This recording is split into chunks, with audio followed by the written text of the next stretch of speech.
ಓಂ ಶಾಂತಿ. ಇಂದಿನ ದಿನಾಂಕ 29/12/2020. ಮಧುರ ಮಕ್ಕಳೇ, ಸಂಗಮ ಯುಗದಲ್ಲಿ ನೀವು ಬ್ರಾಹ್ಮಣ ಸಂಪ್ರದಾಯದವರಾಗಿದ್ದೀರಿ. ನೀವೀಗ ಮೃತ್ಯು ಲೋಕದ ಮನುಷ್ಯರಿಂದ ಅಮರ ಲೋಕದ ದೇವತೆಗಳಾಗಬೇಕಾಗಿದೆ. ಪ್ರಶ್ನೆ: ನೀವು ಮಕ್ಕಳು ಯಾವ ಜ್ಞಾನವನ್ನು ತಿಳಿದುಕೊಂಡಿರುವ ಕಾರಣ ಬೇಅದ್ದಿನ ಸನ್ಯಾಸ ಮಾಡುತ್ತೀರಿ? ಉತ್ತರ: ನಿಮಗೆ ಡ್ರಾಮಾದ ಯಥಾರ್ಥ ಜ್ಞಾನವಿದೆ. ನೀವು ತಿಳಿದುಕೊಂಡಿದ್ದೀರಿ, ಡ್ರಾಮಾ ಅನುಸಾರ ಈಗ ಈ ಇಡೀ ಮೃತ್ಯು ಲೋಕವು ಭಸ್ಮೀಭೂತವಾಗಬೇಕಾಗಿದೆ. ಈಗ ಈ ಪ್ರಪಂಚವು ಕಾಸಿಗೂ ಬೆಲೆಯಿಲ್ಲದಂತಾಗಿದೆ. ನಾವು ಮೌಲ್ಯವಂತರಾಗಬೇಕಾಗಿದೆ. ಇದರಲ್ಲಿ ಏನೆಲ್ಲವೂ ಆಗುತ್ತದೆಯೋ ಅದು ಕಲ್ಪದ ನಂತರ ಚಾಚೂ ತಪ್ಪದೆ ಪುನರಾವರ್ತನೆಯಾಗುವುದು. ಆದ್ದರಿಂದ ನೀವು ಇಡೀ ಪ್ರಪಂಚದಿಂದ ಬೇಅದ್ದಿನ ಸನ್ಯಾಸ ಮಾಡಿದ್ದೀರಿ. ಗೀತೆ: ಬರುವಂತಹ ನಾಳೆಗೆ ನೀವು ಅದೃಷ್ಟವಂತರು. ಓಂ ಶಾಂತಿ. ಮಕ್ಕಳು ಗೀತೆಯ ಸಾಲನ್ನು ಕೇಳಿದ್ದೀರಿ. ಬರಲಿರುವುದು ಅಮರ ಲೋಕವಾಗಿದೆ. ಇದು ಮೃತ್ಯು ಲೋಕವಾಗಿದೆ. ಅಮರಲೋಕ ಮತ್ತು ಮೃತ್ಯು ಲೋಕದ ನಡುವೆ ಇದು ಪುರುಷೋತ್ತಮ ಸಂಗಮ ಯುಗ. ಈಗ ತಂದೆಯು ಸಂಗಮದಲ್ಲಿ ಆತ್ಮರಿಗೆ ಓದಿಸುತ್ತಾರೆ. ಆದ್ದರಿಂದ ಮಕ್ಕಳೇ, ಆತ್ಮ ಅಭಿಮಾನಿಯಾಗಿ ಕುಳಿತುಕೊಳ್ಳಿ ಎಂದು ಹೇಳುತ್ತಾರೆ. ಈ ನಿಶ್ಚಯ ಮಾಡಿಕೊಳ್ಳಿ, ನಮಗೆ ಬೇಅದ್ದಿನ ತಂದೆಯು ಓದಿಸುತ್ತಾರೆ. ಲಕ್ಷ್ಮೀ ನಾರಾಯಣ ಅಥವಾ ಮೃತ್ಯು ಲೋಕದ ಮನುಷ್ಯರಿಂದ ಅಮರ ಲೋಕದ ದೇವತೆಗಳಾಗುವುದೇ ನಮ್ಮ ಗುರಿ ದೇಹವಾಗಿದೆ. ಇಂತಹ ವಿದ್ಯೆಯನ್ನು ಎಂದು ಕಿವಿಗಳಿಂದ ಕೇಳಿರುವುದಿಲ್ಲ. ಅಥವಾ ತಮ್ಮ ಮಕ್ಕಳಿಗೆ ನೀವು ಆತ್ಮ ಅಭಿಮಾನಿಯಾಗಿ ಕುಳಿತುಕೊಳ್ಳಿ ಎಂದು ಯಾರು ಹೇಳುತ್ತಿರುವುದನ್ನು ನೋಡಿರುವುದಿಲ್ಲ. ಈ ನಿಶ್ಚಯ ಮಾಡಿಕೊಳ್ಳಿ, ಬೇಅದ್ದಿನ ತಂದೆಯು ನಮಗೆ ಓದಿಸುತ್ತಿದ್ದಾರೆ. ಯಾವ ತಂದೆ? ಬೇಅದ್ದಿನ ತಂದೆ ನಿರಾಕಾರ ಶಿವ. ಈಗ ನೀವು ತಿಳಿದುಕೊಂಡಿದ್ದೀರಿ, ನಾವು ಪುರುಷೋತ್ತಮ ಸಂಗಮ ಯುಗದಲ್ಲಿದ್ದೇವೆ. ನೀವೀಗ ಬ್ರಾಹ್ಮಣ ಸಂಪ್ರದಾಯದವರಾಗಿದ್ದೀರಿ. ಮೊದಲು ಶೂದ್ರ ಸಂಪ್ರದಾಯದವರಾಗಿದ್ದೀರಿ. ತಂದೆಯು ಬಂದು ಕಲ್ಲು ಬುದ್ಧಿಯವರಿಂದ ಪಾರಸ ಬುದ್ಧಿಯವರನ್ನಾಗಿ ಮಾಡುತ್ತಾರೆ.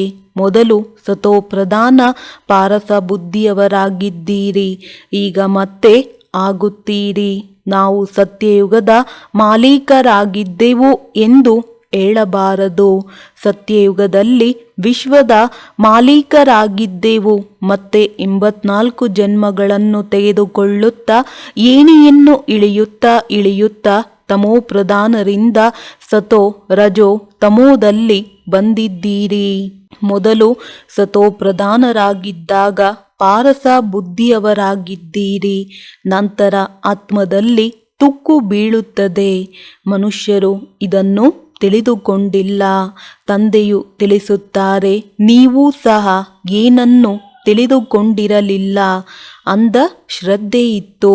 ಅರಿಯದೆ ಯಾರದೇ ಪ್ರಜೆ ಮಾಡುವುದು ಅಥವಾ ನೆನಪು ಮಾಡುವುದಕ್ಕೆ ಅಂಧಶ್ರದ್ಧೆ ಎಂದು ಹೇಳಲಾಗುತ್ತದೆ. ಮತ್ತು ತಮ್ಮ ಶ್ರೇಷ್ಠ ಧರ್ಮ ಮತ್ತು ಶ್ರೇಷ್ಠ ಕರ್ಮವನ್ನೂ ಸಹ ಮರೆಯುವುದರಿಂದ ಅವರು ಧರ್ಮಭ್ರಷ್ಟರು, ಕರ್ಮಭ್ರಷ್ಟರಾಗಿ ಬಿಡುತ್ತಾರೆ. ಭಾರತವಾಸಿಗಳು ಈ ಸಮಯದಲ್ಲಿ ದೈವಿ ಧರ್ಮಕ್ಕಿಂತಲೂ ಭ್ರಷ್ಟರಾಗಿದ್ದಾರೆ.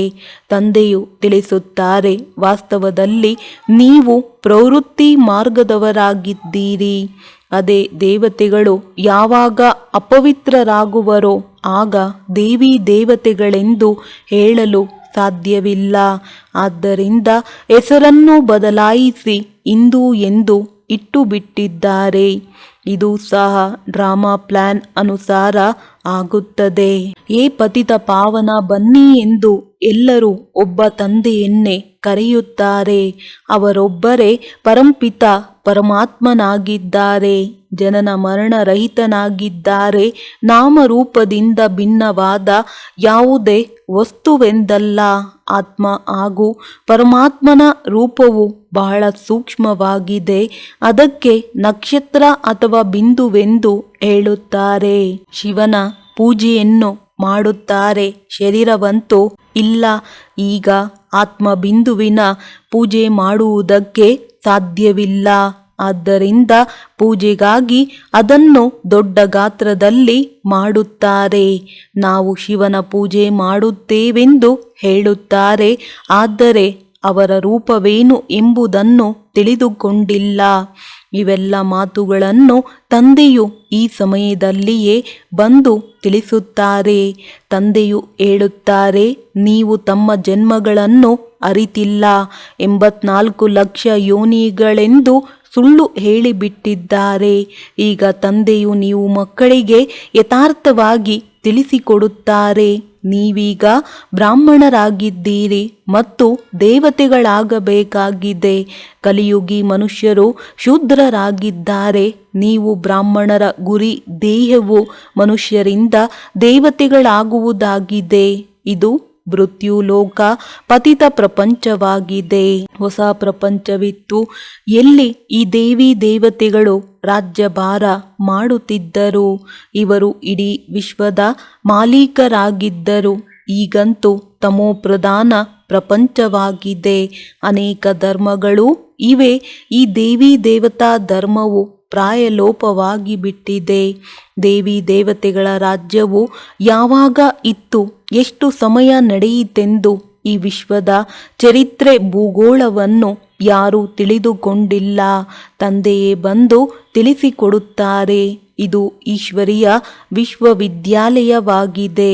ಇದರ ಗುರಿ ಧ್ಯೇಯವೇ ಅಮರಲೋಕದ ದೇವತೆಗಳನ್ನಾಗಿ ಮಾಡುವುದು. ಇದಕ್ಕೆ ಅಮರ ಕಥೆಯೆಂದು ಹೇಳಲಾಗುತ್ತದೆ. ನೀವು ಈ ಜ್ಞಾನದಿಂದ ದೇವತೆಗಳಾಗಿ ಕಾಲದ ಮೇಲೆ ಜಯಗಳಿಸುತ್ತೀರಿ. ಅಲ್ಲಿ ಕಾಲವೆಂದು ಕಬ್ಬಳಿಸುವುದಿಲ್ಲ. ಸಾಯುವ ಹೆಸರೇ ಇರುವುದಿಲ್ಲ. ನೀವೀಗ ಡ್ರಾಮಾ ಪ್ಲಾನ್ ಅನುಸಾರ ಕಾಲದ ಮೇಲೆ ಜಯ ಗಳಿಸುತ್ತೀರಿ. ಭಾರತವಾಸಿಗಳೇ 5 ವರ್ಷ ಅಥವಾ 10 ವರ್ಷದ ಯೋಜನೆ ಮಾಡುತ್ತಾರಲ್ಲವೇ. ನಾವು ರಾಮರಾಜ್ಯವನ್ನು ಸ್ಥಾಪನೆ ಮಾಡುತ್ತಿದ್ದೇವೆಂದು ತಿಳಿದುಕೊಳ್ಳುತ್ತಾರೆ. ಬೇಅದ್ದಿನ ತಂದೆಯದು ಸಹ ರಾಮರಾಜ್ಯವನ್ನು ಮಾಡುವ ಯೋಜನೆ ಇದೆ.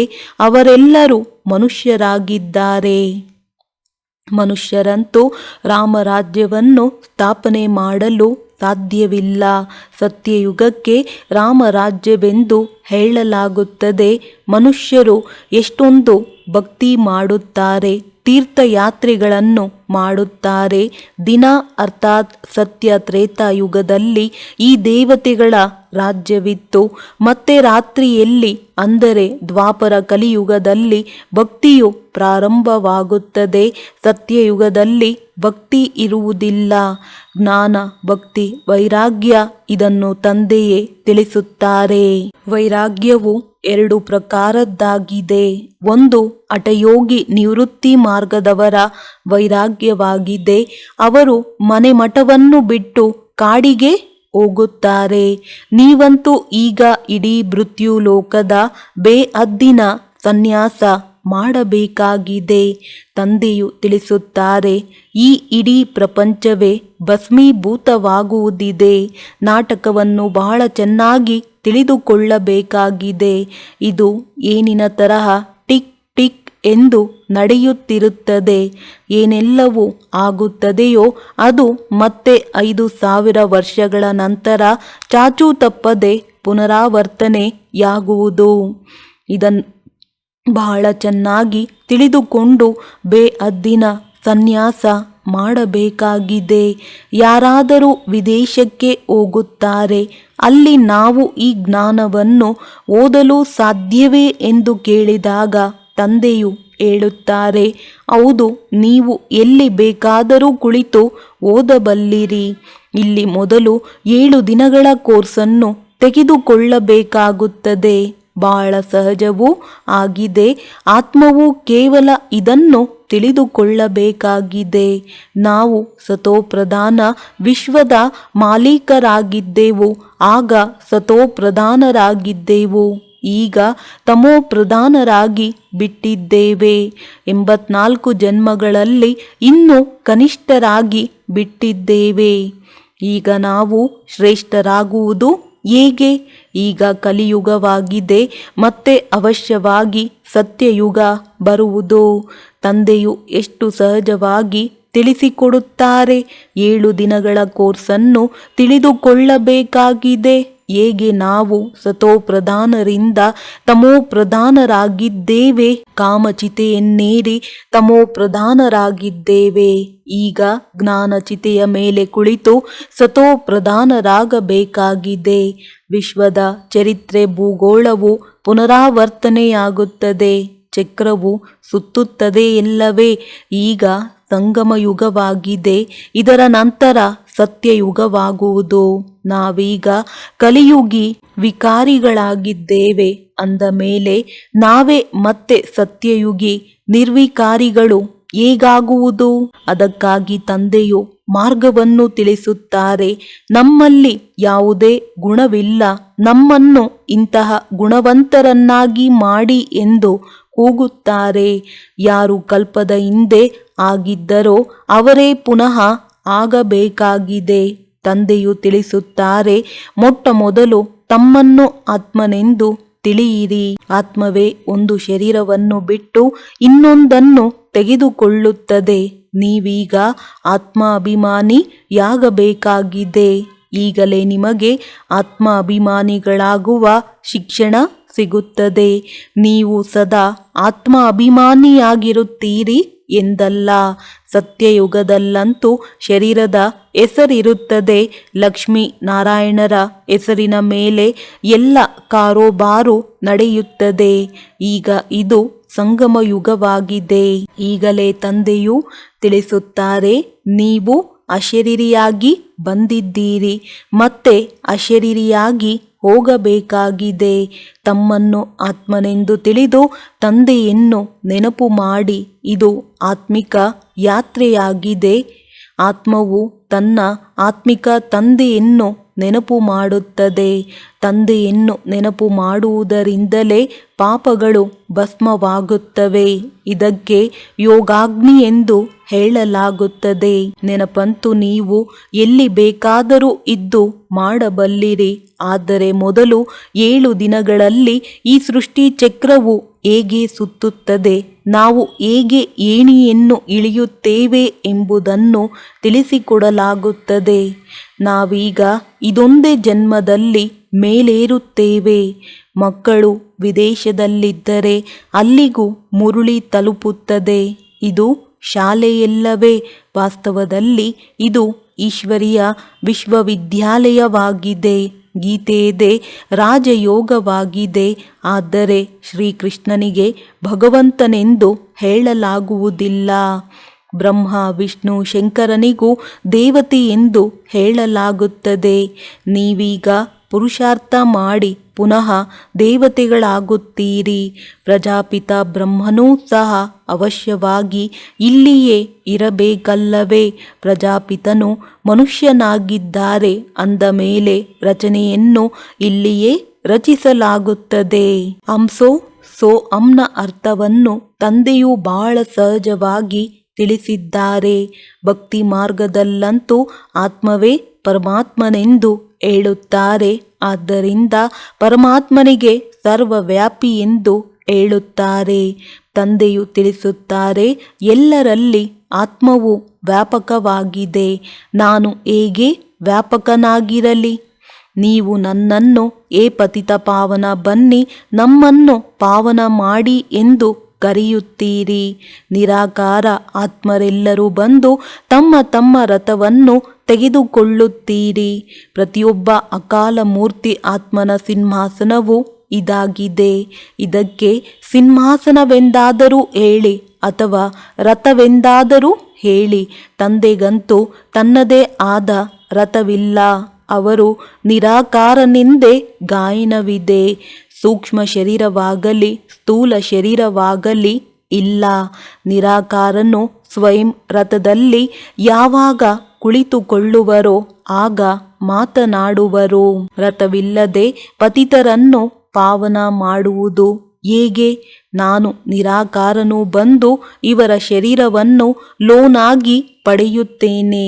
ಸ್ವಲ್ಪ ಸಮಯಕ್ಕಾಗಿ ತೆಗೆದುಕೊಂಡಿದ್ದೇನೆ. ಇವರಿಗೆ ಭಾಗ್ಯಶಾಲಿ ರಥವೆಂದು ಹೇಳಲಾಗುತ್ತದೆ. ತಂದೆಯೇ ಸೃಷ್ಟಿಯ ಆದಿ ಮಧ್ಯ ಅಂತ್ಯದ ರಹಸ್ಯವನ್ನು ತಿಳಿಸಿ ನೀವು ಮಕ್ಕಳನ್ನು ತ್ರಿಕಾಲದರ್ಶಿಗಳನ್ನಾಗಿ ಮಾಡುತ್ತಾರೆ. ಮತ್ಯಾವ ಮನುಷ್ಯರು ಈ ಜ್ಞಾನವನ್ನು ಅರಿತುಕೊಳ್ಳಲು ಸಾಧ್ಯವಿಲ್ಲ. ಈ ಸಮಯದಲ್ಲಿ ಎಲ್ಲರೂ ನಾಸ್ತಿಕರಾಗಿದ್ದಾರೆ. ತಂದೆಯು ಬಂದು ಆಸ್ತಿಕರನ್ನಾಗಿ ಮಾಡುತ್ತಾರೆ. ರಚಯಿತ ರಚನೆಯ ರಹಸ್ಯವನ್ನು ತಂದೆಯು ನಿಮಗೆ ತಿಳಿಸುತ್ತಾರೆ. ಈಗ ನಿಮ್ಮ ವಿನಃ ಮತ್ಯಾರೂ ತಿಳಿಸಲು ಸಾಧ್ಯವಿಲ್ಲ. ನೀವೇ ಈ ಜ್ಞಾನದಿಂದ ಇಷ್ಟು ಶ್ರೇಷ್ಠ ಪದವಿಯನ್ನು ಪಡೆಯುತ್ತೀರಿ. ಈ ಜ್ಞಾನವು ಕೇವಲ ಈಗಷ್ಟೇ ನೀವು ಬ್ರಾಹ್ಮಣರಿಗೆ ಸಿಗುತ್ತದೆ. ತಂದೆಯು ಸಂಗಮದಲ್ಲಿಯೇ ಬಂದು ಈ ಜ್ಞಾನವನ್ನು ಕೊಡುತ್ತಾರೆ. ಸದ್ಗತಿ ನೀಡುವವರು ಒಬ್ಬ ತಂದೆಯೇ ಆಗಿದ್ದಾರೆ.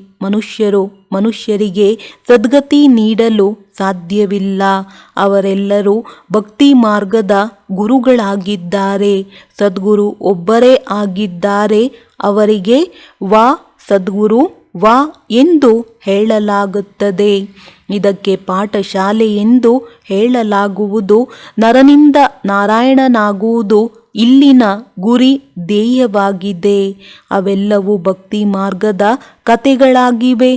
ಗೀತೆಯಿಂದಲೂ ಸಹ ಯಾವುದೇ ಪ್ರಾಪ್ತಿಯಾಗುವುದಿಲ್ಲ. ತಂದೆಯು ತಿಳಿಸುತ್ತಾರೆ, ನಾನು ನೀವು ಮಕ್ಕಳಿಗೆ ಸನ್ಮುಖದಲ್ಲಿ ಬಂದು ಓದಿಸುತ್ತೇನೆ. ಇದರಿಂದ ನೀವು ಈ ಪದವಿಯನ್ನು ಪಡೆಯುತ್ತೀರಿ. ಇದರಲ್ಲಿ ಮುಖ್ಯವಾದುದು ಪವಿತ್ರರಾಗುವ ಮಾತಾಗಿದೆ. ತಂದೆಯ ನೆನಪಿನಲ್ಲಿರಬೇಕಾಗಿದೆ. ಇದರಲ್ಲಿಯೇ ಮಾಯೆಯು ವಿಘ್ನಗಳನ್ನು ಹಾಕುತ್ತದೆ. ತಮ್ಮ ಆಸ್ತಿಯನ್ನು ಪಡೆದುಕೊಳ್ಳುವುದಕ್ಕಾಗಿ ನೀವು ತಂದೆಯನ್ನು ನೆನಪು ಮಾಡುತ್ತೀರಿ.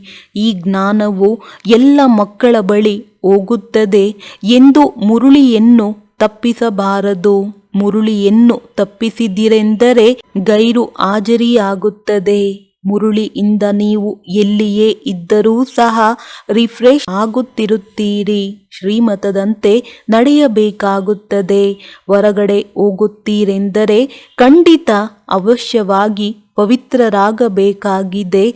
ವೈಷ್ಣವರಾಗಿರಬೇಕಾಗಿದೆ. ವೈಷ್ಣವರು 2 ಪ್ರಕಾರದವರಿರುತ್ತಾರೆ. ವೈಷ್ಣವ ವಲ್ಲಭಾಚಾರಿಗಳು ಇರುತ್ತಾರೆ. ಆದರೆ ವಿಕಾರದಲ್ಲಿ ಹೋಗುತ್ತಾರೆ. ಪವಿತ್ರರಾಗಿರುವುದಿಲ್ಲ. ನೀವು ಪವಿತ್ರರಾಗಿ ವಿಷ್ಣು ವಂಶೀಯರಾಗುತ್ತೀರಿ. ಸತ್ಯಯುಗದಲ್ಲಿ ನೀವು ವೈಷ್ಣವರಾಗಿರುತ್ತೀರಿ. ವಿಕಾರದಲ್ಲಿ ಹೋಗುವುದಿಲ್ಲ. ಅದು ಅಮರಲೋಕ. ಇದು ಮೃತ್ಯುಲೋಕವಾಗಿದೆ. ಇಲ್ಲಿ ವಿಕಾರದಲ್ಲಿ ಹೋಗುತ್ತಾರೆ. ನೀವೀಗ ವಿಷ್ಣುಪುರಿಯಲ್ಲಿ ಹೋಗುತ್ತೀರಿ. ಅಲ್ಲಿ ವಿಕಾರವಿರುವುದಿಲ್ಲ. ಅದು ನಿರ್ವಿಕಾರಿ ಪ್ರಪಂಚವಾಗಿದೆ. ಯೋಗ ಬಲದಿಂದ ನೀವು ವಿಶ್ವದ ರಾಜ್ಯ ಭಾಗ್ಯವನ್ನು ಪಡೆಯುತ್ತೀರಿ. ಹೇಗೆ ಅವರಿಬ್ಬರು ಇರಾಕಿರಾನ್ ಪರಸ್ಪರ ಒಡೆದಾಡುತ್ತಾರೆ. ಮಧ್ಯದಲ್ಲಿ ಬೆಣ್ಣೆಯು ನಿಮಗೆ ಸಿಗುತ್ತದೆ. ನೀವು ತಮ್ಮ ರಾಜಧಾನಿಯನ್ನು ಸ್ಥಾಪನೆ ಮಾಡುತ್ತಿದ್ದೀರಿ. ಎಲ್ಲರಿಗೆ ಇದೇ ಸಂದೇಶವನ್ನು ಕೊಡಬೇಕಾಗಿದೆ. ಚಿಕ್ಕ ಮಕ್ಕಳಿಗೂ ಹಕ್ಕಿದೆ. ಶಿವತಂದೆಯ ಮಕ್ಕಳಲ್ಲವೇ? ಆದ್ದರಿಂದ ಎಲ್ಲರಿಗೆ ಹಕ್ಕಿದೆ. ಎಲ್ಲರಿಗೆ ಇದನ್ನು ತಿಳಿಸಿ ತಮ್ಮನ್ನು ಆತ್ಮನೆಂದು ತಿಳಿಯಿರಿ.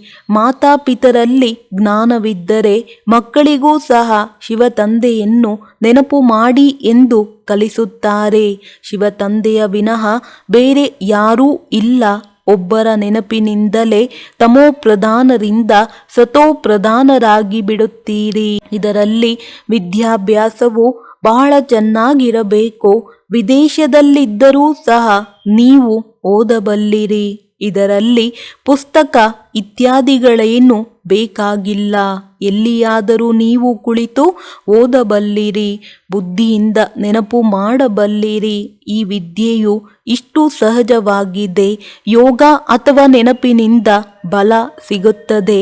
ನೀವೀಗ ವಿಶ್ವದ ಮಾಲೀಕರಾಗುತ್ತಿದ್ದೀರಿ. ತಂದೆಯು ರಾಜಯೋಗವನ್ನು ಕಲಿಸಿ ಪಾವನರನ್ನಾಗಿ ಮಾಡುತ್ತಾರೆ. ಅದು ಹಠಯೋಗ, ಇದು ರಾಜಯೋಗವಾಗಿದೆ. ಇದರಲ್ಲಿ ಪಥ್ಯವು ಬಹಳ ಚೆನ್ನಾಗಿ ಇರಬೇಕು. ಈ ಲಕ್ಷ್ಮೀ ನಾರಾಯಣರಂತೂ ಸರ್ವಗುಣ ಸಂಪನ್ನರಾಗಬೇಕಲ್ಲವೇ? ಆಹಾರ ಪಾನೀಯಗಳು ಪಥ್ಯವೂ ಬೇಕು. ಎರಡನೆಯದಾಗಿ ತಂದೆಯನ್ನು ನೆನಪು ಮಾಡಬೇಕು. ಆಗ ಜನ್ಮ ಜನ್ಮಾಂತರದ ಪಾಪಗಳು ಕಳೆಯುತ್ತವೆ. ಇದಕ್ಕೆ ರಾಜ್ಯ ಪ್ರಾಪ್ತಿಗಾಗಿ ಸಹಜ ರಾಜಯೋಗವೆಂದೇ ಹೇಳಲಾಗುತ್ತದೆ. ಒಂದು ವೇಳೆ ರಾಜ್ಯ ಭಾಗ್ಯವನ್ನು ಪಡೆಯಲಿಲ್ಲವೆಂದರೆ ಬಡವರಾಗಿ ಬಿಡುತ್ತೀರಿ. ಶ್ರೀಮತದಂತೆ ಪೂರ್ಣ ರೀತಿಯಲ್ಲಿ ನಡೆಯುವುದರಿಂದಲೇ ಶ್ರೇಷ್ಠರಾಗುತ್ತೀರಿ. ಈಗ ಭ್ರಷ್ಟರಿಂದ ಶ್ರೇಷ್ಠರಾಗಬೇಕಾಗಿದೆ. ಅದಕ್ಕಾಗಿ ತಂದೆಯನ್ನು ನೆನಪು ಮಾಡಿ. ಕಲ್ಪದ ಮೊದಲೂ ಸಹ ನೀವೇ ಈ ಜ್ಞಾನವನ್ನು ಪಡೆದುಕೊಂಡಿದ್ದೀರಿ. ಅದನ್ನು ಪುನಃ ನೀವು ಈಗ ಪಡೆಯುತ್ತೀರಿ. ಸತ್ಯಯುಗದಲ್ಲಿ ಮತ್ಯಾವುದೇ ರಾಜ್ಯವಿರಲಿಲ್ಲ. ಅದಕ್ಕೆ ಸುಖಧಾಮವೆಂದು ಹೇಳಲಾಗುತ್ತದೆ. ಈಗ ಇದು ದುಃಖಧಾಮವಾಗಿದೆ. ಮತ್ತು ಎಲ್ಲಿಂದ ನಾವಾತ್ಮರು ಬಂದಿದ್ದೇವೆಯೋ ಅದು ಶಾಂತಿಧಾಮವಾಗಿದೆ. ಪ್ರಪಂಚದಲ್ಲಿ ಮನುಷ್ಯರು ಏನೇನು ಮಾಡುತ್ತಾರೆಂದು ಶಿವತಂದೆಗೆ ಆಶ್ಚರ್ಯವೆನಿಸುತ್ತದೆ. ಮಕ್ಕಳು ಕಡಿಮೆಯಾಗಲೆಂದು ಅದಕ್ಕಾಗಿಯೂ ಎಷ್ಟೊಂದು ತಲೆಕೆಡಿಸಿಕೊಳ್ಳುತ್ತಿರುತ್ತಾರೆ. ಆದರೆ ಇದಂತೂ ತಂದೆಯ ಕೆಲಸವಾಗಿದೆ ಎಂಬುದನ್ನು ತಿಳಿದುಕೊಳ್ಳುವುದೇ ಇಲ್ಲ. ತಂದೆಯು ಬಹುಬೇಗನೆ ಒಂದು ಧರ್ಮದ ಸ್ಥಾಪನೆ ಮಾಡಿ ಉಳಿದೆಲ್ಲ ಅನೇಕ ಧರ್ಮಗಳ ವಿನಾಶ ಮಾಡಿಸುತ್ತಾರೆ ಒಂದೇ ಏಟಿಗೆ. ಅವರಂತೂ ಜನಸಂಖ್ಯೆಯನ್ನು ಕಡಿಮೆ ಮಾಡಲು ಎಷ್ಟೊಂದು ಔಷಧಿಗಳನ್ನು ಕಂಡುಹಿಡಿಯುತ್ತಾರೆ. ಆದರೆ ತಂದೆಯ ಬಳಿಯಂತೂ ಒಂದೇ ಔಷಧಿ ಇದೆ. ಒಂದು ಧರ್ಮದ ಸ್ಥಾಪನೆಯಾಗಬೇಕಾಗಿದೆ. ಆ ಸಮಯವೂ ಬರುವುದು ಯಾವಾಗ ಎಲ್ಲರೂ ಸಹ ಇವರಂತೂ ಪವಿತ್ರರಾಗುತ್ತಿದ್ದಾರೆ ಎಂದು ಹೇಳುತ್ತಾರೆ. ಮತ್ತೆ ಔಷಧಿ ಮೊದಲಾದವುಗಳ ಅವಶ್ಯಕತೆಯಾದರೂ ಏನಿದೆ? ತಂದೆಯು ನಿಮಗೆ ಮನ್ಮನಾಭವದ ಇಂತಹ ಔಷಧಿಯನ್ನು ಕೊಟ್ಟಿದ್ದಾರೆ. ಅದರಿಂದ ನೀವು 21 ಜನ್ಮಗಳಿಗಾಗಿ ಪವಿತ್ರರಾಗಿ ಬಿಡುತ್ತೀರಿ. ಒಳ್ಳೆಯದು. ಧಾರಣೆಗಾಗಿ ಮುಖ್ಯ ಸಾರ. 1ನೇದು, ಪವಿತ್ರರಾಗಿ ಪಕ್ಕಾ ವೈಷ್ಣವರಾಗಬೇಕಾಗಿದೆ.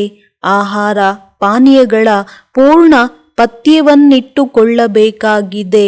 ಶ್ರೇಷ್ಠರಾಗಲು ಶ್ರೀಮತದಂತೆ ಅವಶ್ಯವಾಗಿ ನಡೆಯಬೇಕಾಗಿದೆ. 2ನೇದು, ಮುರುಳಿಯಿಂದ ಸ್ವಯಂವನ್ನು ರಿಫ್ರೆಶ್ ಮಾಡಿಕೊಳ್ಳಬೇಕು. ಎಲ್ಲಿಯೇ ಇದ್ದರೂ ಸತೋಪ್ರಧಾನರಾಗುವ ಪುರುಷಾರ್ಥ ಮಾಡಬೇಕಾಗಿದೆ. ಮುರುಳಿಯನ್ನು ಒಂದು ದಿನವೂ ತಪ್ಪಿಸಬಾರದು.